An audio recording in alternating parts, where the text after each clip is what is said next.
Hello and welcome to Lunchtime Politics, reaching you live from our global headquarters here in the nation's commercial nerve center, Lagos. I'm Jeffrey Uzoma. This is what is coming up on the program. The All Progressives Congress accuses opposition parties of orchestrating simultaneous protests in Minna and Kano over high cost of living, assures citizens of better days.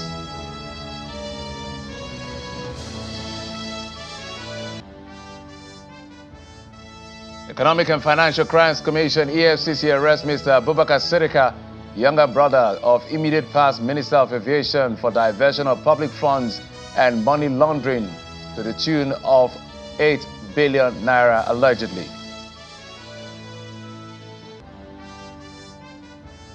And the National Working Committee of the People's Democratic Party cancels Esako Central Local Government Area Ad Hoc Delegate Congress over alleged abduction of electoral officers.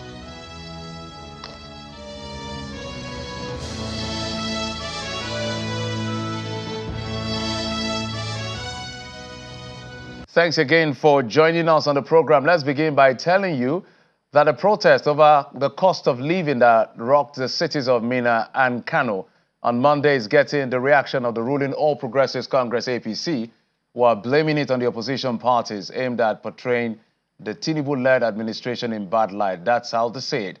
Although the party admits that citizens have a right to protest, but in a statement by its publicity secretary, Mr. Felix Moka, they see the simultaneous protest as planned. The statement reads in part, it bears a bold stamp of an orchestrated and coordinated effort to instigate unrest and undermine the government. The APC says President Bola Tinubu is working to mitigate the transient pains necessary for economic recovery and sustainable prosperity.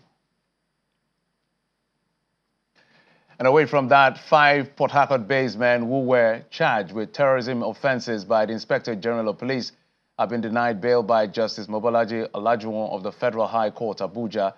The suspects are alleged to have been involved in the burning of River State House of Assembly building last year, and their bail applications filed by and argued by Mr. Lukman Fagbemi was rejected and dismissed for lacking in merit. Justice Olajuwon refused them bail on the grounds that they did not provide special circumstances to warrant their release from remand at the Kuje Correctional Center in Abuja. The judge further said that the defendants are charged with terrorism offenses which are not ordinarily bailable. The 5 defendants charged with the terrorism charges are Chime Guma Ezebalike, Prince Lukman Oladile, Kenneth Goodluck Okpasa, Osega Donald, and Ochiaga Thank God.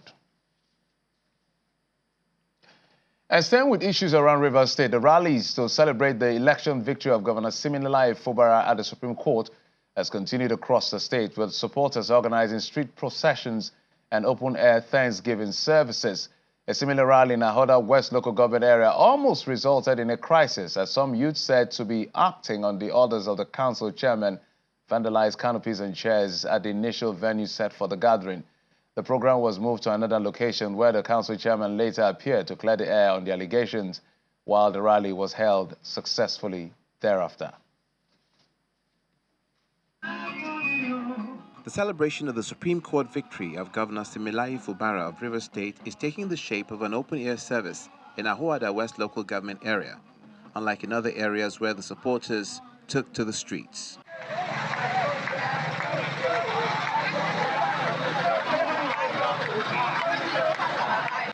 They are gathered in Akinema, the council headquarters, to sing praises, dance, and make merry.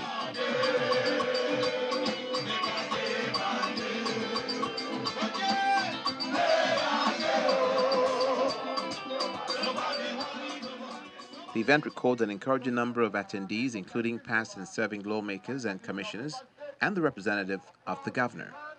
This is despite an attempt by thugs to disrupt the program by vandalizing canopies and chairs at an initial venue, allegedly on the orders of the council chairman. At this new location, the chairman of the council appears at the start of the program to clear the air on the incident. I'm sure that the assembly member will inform you and convey the message from the security agents and our office was sat down and tried to sort out ways to ensure peace in this program. And that way is that we should try and separate politics and what we are doing here. The leader of Governor Fubara's supporters in Ahoada West and one of the 4 assembly members loyal to him urged the presidency and the police high command to take note of the provocative action. When we resist, they will declare us wanted, just as they declare my elder brother, my leader, the former speaker, former leader of the House. Right now, he is the chief of staff to the River State government, Right Honorable Edison Ogele. All these are the provocation. When the politicians bring up this provocation and we say, no, we cannot take this, we want to resist them, in our civil rights, they will declare us wanted, that we are criminals. Similarly, Fubara stands for the hope of every common man in River State. Similarly, Fubara stands for development in River State.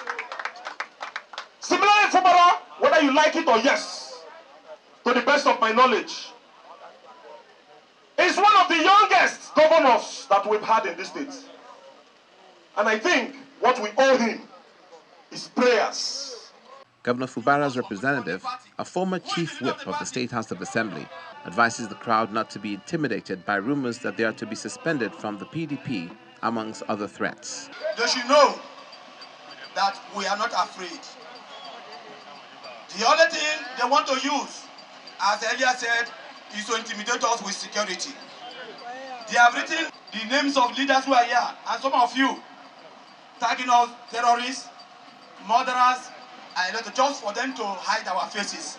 Would it be possible? No! The supporters also received defectors from opposition party into the People's Democratic Party in support of Governor Semilaye Fubara. We have Barrister. And away from Rivers State, the senator-elect of Yobe East, who won the election on the platform of the All Progressives Congress, Mr. Musa Mustafa, has pledged to work towards the development of his senatorial zone and Yobe State as a whole. Mustafa made the promise shortly after he was declared winner of the Yobe East by-election to replace the former Senator Ibrahim Gaida, who was appointed as the Minister of Police Affairs by President Bola Tinubu. The senator-elect scored 68,778 votes to defeat his closest rival, Mr. Kolomi Aji of the People's Democratic Party, in Saturday's exercise. I want to thank the people of this senatorial district for coming out in mass to vote for me as their senatorial candidate. I also want to use this medium to thank the security agencies, the ENEC, and you, the journalists, for the coverage you have given, and other people for turning out in mass to vote for me, as I said. I also want to use this opportunity to thank His Excellency, the Executive Governor, my mentor, for endorsing me as the senatorial candidate for this zone. I really thank His Excellency. I appreciate his support, and I assure you and the people of this zone that by God's will, I will work tirelessly. I will see that I will definitely make my contribution to the development of our zone and the state at large. Now, with those promises from the senator-elects, we dovetail into our very conversation for the day, which has to do with a review of the by-election and rerun elections that took place across the states of the Federation on Saturday. From that exercise, we know that there were a couple of elections in almost 9,000 polling units across 26 states. So you're seeing those slides there. But polls were suspended in parts of Akwa Ibom, Enugu, and Kano State. That had to do with certain breaches and abductions, as stated by INEC, that some of the officials were abducted, as well as violence and cutting away of election materials. But we also know that Taraba elections, as a by-election in Taraba, was also suspended as well, and it's going to be holding later. So these are some of the highlights of Saturday's by and rerun election as conducted by the Independent National Electoral Commission. And I'm being joined in the program to have this conversation by the Director of Programs, Yaga Africa, Ms. Cynthia Mbamalo. Cynthia, thank you so much for coming in the program. Thank you, and good afternoon. I know that Yaga Africa did deploy on Saturday, so I don't know what annotations you have in your notes that you'd like to share with us based on your observation of what happened across the places you deployed and maybe extend to other parts of the country that the elections held. Yeah, thank you. You know, your highlights already, you have identified some of the observations that we noted on Saturday. Things like polling units where elections were suspended was one of the observation we had also noted, and issues of inconclusive elections and issues of abduction. But I think as a general assessment, first, INEC did make some effort to improve on its conduct in some of the polling units that we observed. And interesting in some of the polling units we observed, because we deployed specifically in 4 states. However, we also had roving observers across the different states where they had elections. But for most of the places where we had visited, we recorded that in some of those polling units, we had commencement of polls. At least by 9:30 a.m., we had polling units opened and officials present and materials present for the process to commence. We also observed that the BVAS was deployed as a bimodal voter accreditation system, was deployed and utilized in most of the polling units where we observed, and it was used through the process and it functioned throughout the process. And so when we think about general assessment, there were some polling units where the process went on in line with the guidelines and where materials were available for voters to vote. And then results were also counted at the respective polling unit. But you know, for almost every elections where we have the positives, there are still negatives. And it's unfortunate that in these elections, we still saw some negatives. And I'll start with one that I think is very important, because some of the issues that we observed were within the capacity of the Electoral Commission to address. And we actually did not expect those issues to arise in these elections. There are some of the factors that were beyond the Electoral Commission, but the one within the powers of the Independent National Electoral Commission, as simple as logistics, we still had reports of some locations where they were late commencement, materials that did not arrive on time or were insufficient in quantity. We had a location, Tudunwada Ward in Just North, in Plateau State, for instance, where the ballot papers that were deployed were not adequate. Ordinarily, ballot papers are meant to be deployed based on the number of registered voters in the polling unit, and usually there is always an excess additional copies provided. Because there's an expectation that if you have 1,000 registered voters, you should have ballot papers for 1,000 people and extra more. But you had that location where you had less numbers of ballot papers, less than the numbers of registered voters in that location. And the voters actually protested and said they would not commence the process until they had the adequate report numbers that were required. Also, locations where you had result sheets that were either not available as at the time the officials arrived at the polling unit. We had locations where the process did not even commence, locations where it was delayed in Enugu, for instance. And so from our observation, one thing we were expecting for this election is, considering it was happening in a smaller number of polling units compared to a general elections or even an off-cycle elections, we were expecting that at least the logistics for these elections will be top-notch, as simple as deployment of adequate materials across every polling unit should have been an easy part of the process. And so it's unfortunate that we still had this happening in some polling units. While it may not have been widespread, but the fact it happened in some locations are issues that we really need the Electoral Commission to provide adequate response to. And so for me, these were some of the issues that for Yaga Africa fell within the capacity of the Electoral Commission, and then complicity on the part of the officials themselves. And because INEC ought to deploy officials that are properly trained and are willing to adhere to the rules of the game. And we're hoping that from these elections that INEC would also conduct its internal assessment, especially for locations where there were reports that officials that had the roles to ensure things went properly and failed in those roles are adequately sanctioned and even prosecuted for those activities that were more criminal in nature, that bordered on malpractice or misconduct. However, beyond that were the instances of incidents recorded across some polling units. We still had disruption of the process on locations, abduction of INEC officials. In fact, in Kano, we had received report that officials were abducted. Thankfully, for some of the reports, we got later in the day that they were released, those that were adopted. But you had officials that were also, when process is disrupted, you also threaten the lives of the voters and even the officials. So the fact we still had instances of violence, hoodlums trying to disrupt the process, that for us in itself is a major challenge. But this is not an INEC issue at this point. It's about security, but it's also about the political class who make attempts to manipulate the process. One thing I think we want to also highlight is the need for uniformity in the application of the rules by the Electoral Commission.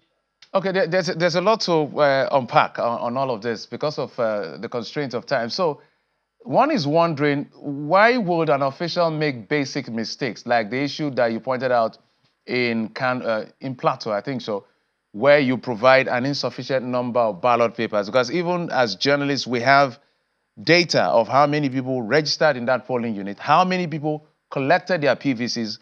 So you would expect that those are basics that anybody should not make mistakes about. So is it an honest mistake or there's mischief somewhere?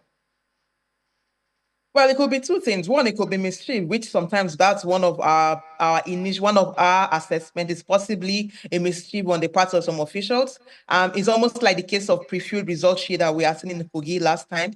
So there is that part. The other is just carelessness. It could also be that the official moved with did not cross-check, because before you move to a polling unit, you're meant to count, cross-check that you have the adequate number of materials based on the data for the respective polling unit. So it could also be an issue of negligence, pure negligence on the officials, which also borders on the capacity of personnel deployed, because personnel that are properly trained ought to know that the basic rule is before you move, you confirm that you have the adequate number of materials for the polling units based on the figures that you have on the registered voters in those polling units. So for us, those will be the two explanations for why that happened, but we can't let this slide. It's a smaller election. I mean, it happened in a smaller number of polling units. So these kinds of issues shouldn't have occurred.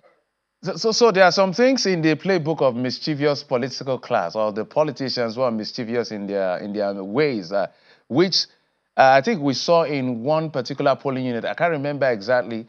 It's not as if it's a new thing, but with the coming of beavers, we are seeing a reduction. But we saw it resurface in Kogi, and now we're beginning to see a trend, which has to do with writing of results. Did you observe that? Well, there are locations. We didn't have actual observation around that, but we got some reports which we're trying to confirm. Locations where result sheets were filled even before the process had started. And so, because we were trying to confirm the actual location based on our observation. But one of the things we're seeing, these are ways of manipulation, especially with the beavers. Now, the beavers has helped in eliminating multiple voting. And so it seems like they are moving the game from trying to increase the number of voters arbitrarily to now ensuring that the result sheet captures the wrong figures for different parties. And so that's one part. The other part is also when you have cancellations that are not grounded on the guidelines and principles. So cancellation of polling units that are either questionable, that's one, or the misapplication of the margin of lead principle, where in some locations it's applied, in other locations it's not adequately applied. And so those are also inconsistencies that we are also beginning to see. And we do believe that this is within the premise of the Electoral Commission to address. For every official that deployed, there's supposed to be that level of oversight that ensures that result sheets before getting a polling unit are properly blank. Beavers, the data is zero because it's not meant to have any data of accredited voters unless the polls have started. And that at the end of the day, that there is that level of review of the results process. Interestingly, with the new Electoral Act, INEC has powers to review results that are declared either involuntarily or not declared not in line with the electoral law or guidelines. And so INEC needs to also begin to exercise its powers that these reviews ought to be done, especially where parties or observers raise complaints around the results process. Cynthia, there's a lot to talk about when it comes to these elections and electoral management. If we had time, we'd have zoomed into the urgent need to reform the electoral law, because we've seen situations where the person who is supposed to call for prosecution of an electoral offender becomes a culprit himself. So the police hands are tied. So all of this are the conversations we need to have, but we don't have so much time. I must thank you, Cynthia Mbamalu, the Director of Programs of Yaga Africa. Thank you so much for coming on the program. Thank you. And when we come back after this break, the former Minister of Aviation, his younger brother, has been arrested by the Economic and Financial Crimes Commission over money laundering. We'll bring you that story when we come back. Join us again.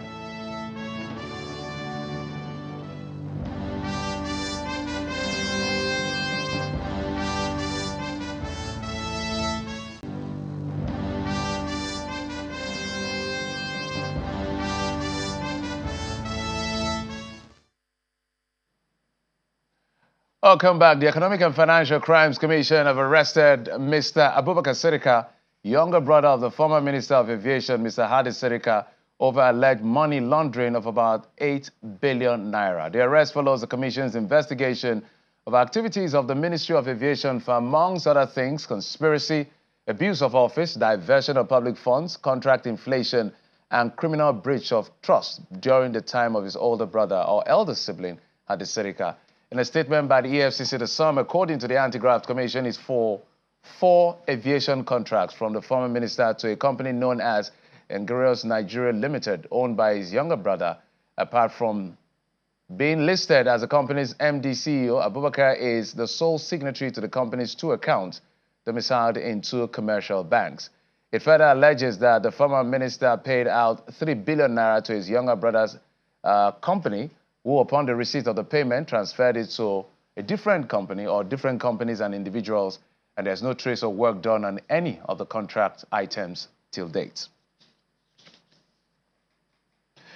Now, days after the People's Democratic Party, PDP in Edo State, conducted its ad hoc delegate congress across the state, the National Working Committee of the party has announced the cancellation of the exercise in Esako Central Local Government Area over alleged abduction of electoral officers. According to the Edo State chairman of the PDP, who addressed journalists at the party secretariat in Benin City, the National Working Committee took the decision after 9 electoral officers who were on their way to Esako Central were ambushed in Jato, Esako West Local Government Area. As a result, 31 delegates expected to emerge from the affected local government area will now be excluded from the February 22nd governorship primaries, and he also addressed concerns by some governorship aspirants. The congresses went extremely well. It was peaceful. It was fair. It was credible. We had only one incident. And that is why the panel, headed by His Excellency, the Governor of Enugu State, Peter Mba, the panel have decided and undertaken a decision to cancel Esako Central. So we're not going to have results for Esako Central. Now, why is that so? The vehicle conveying the electoral officers were kidnapped somewhere in J2 yesterday morning. The panel, in their wisdom, decided that living at Esako Central will not have any substantial effect on the overall results in terms of the governorship primaries that will take place on the 22nd of February this year. We're expecting that Esako Central is supposed to give us 31 delegates. And overall, we're expecting 594 delegates to vote on the 22nd of February. Whatever issues they have, which they have a right to, which we respect, but we disagree with. And that is why the party, in its wisdom, has set up an appeal panel headed by His Excellency, Distinguished Senator Seriaki Dixon. They are going to be sitting on the 7th of this month.